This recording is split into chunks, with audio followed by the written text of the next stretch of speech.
Dramatic hook. What if I told you that most countries are trapped in a cycle of debt they can never escape? That the loans they take, the agreements they sign, and the bailouts they receive aren't designed to make them rich or prosperous, but to ensure they remain permanent borrowers? It sounds unbelievable, even conspiratorial, but the truth is buried deep in history, hidden in the complex mechanics of money, and often misunderstood even by economists.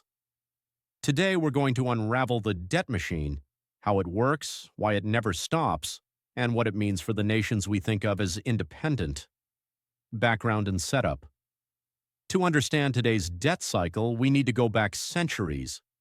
Long before the global financial institutions we know today, kingdoms and early nation-states borrowed from wealthy merchants. In exchange, these lenders didn't just demand repayment, they demanded influence. Fast forward to the 20th century, the creation of central banks and international financial systems transformed borrowing from a transactional necessity into a permanent structural trap. Key figures emerge in this story: central bankers who designed money systems based on debt, politicians who promised growth and development without understanding the underlying consequences, international institutions like the IMF and World Bank, which today hold immense leverage over national policies. At first glance, loans seem beneficial.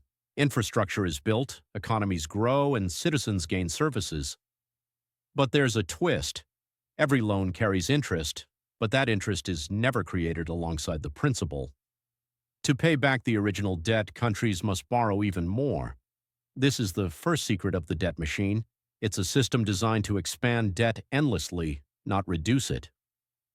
Storytelling, chronological cause and effect. Origins. The modern debt cycle has roots in the early 1900s with post-war reconstruction loans. Nations devastated by wars turned to wealthy lenders and emerging financial institutions for capital. At first it seemed straightforward: borrow, rebuild, repay. But the repayment never aligned with economic realities. Inflation, political instability, and trade imbalances ensured that debt would only grow. Rise by the mid-20th century, the system had matured. International organizations like the IMF and World Bank were created with a mission to stabilize economies. But stability came at a price. Loans were tied to structural adjustments, cut social spending, privatize assets, open markets to foreign corporations. Countries began to grow economically, but wealth was concentrated, leaving them dependent on further borrowing. The machine was accelerating. Breaking point debt crises hit in waves: Latin America in the 1980s, Southeast Asia in 1997, and Greece in 2010. These moments expose the machine's true function. Countries can never fully repay without collapsing essential services, cutting salaries, or devaluing their currency. Each crisis triggers new loans, often larger than the last. The debt cycle reinforces itself. Fallout. The human cost is enormous. Hospitals are underfunded, schools are overcrowded, and citizens bear the brunt of austerity measures. Politicians are blamed for mismanagement, but in reality, the system ensures the debt must be serviced first, no matter the social cost. Even when loans are repaid, the cycle resets. Countries emerge trusted borrowers, eligible for more loans, ensuring permanent dependence.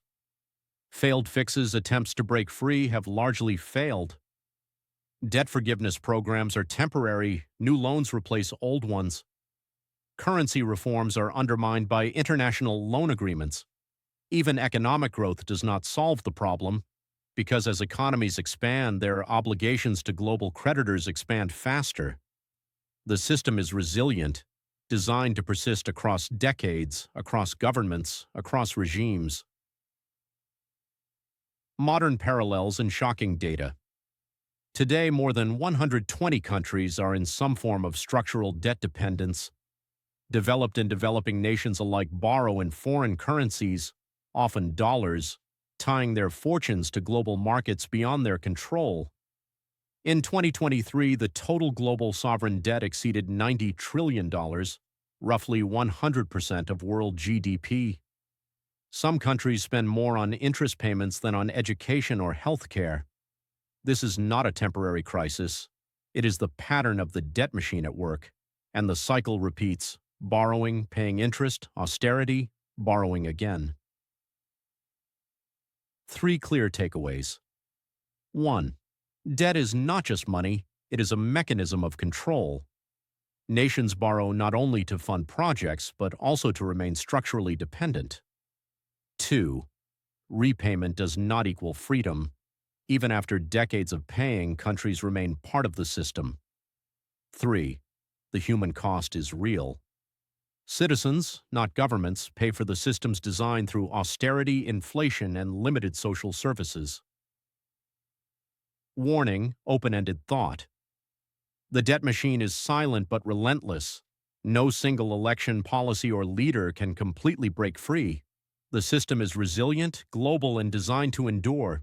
And as the world becomes more interconnected, even nations that once seemed immune may find themselves trapped. Call to action. If you want to understand how global debt shapes every aspect of our world, from politics to healthcare to daily life, subscribe to this channel. Turn on the notification bell, because in the next video we'll uncover who really profits from this machine and why even the most powerful nations can't escape it.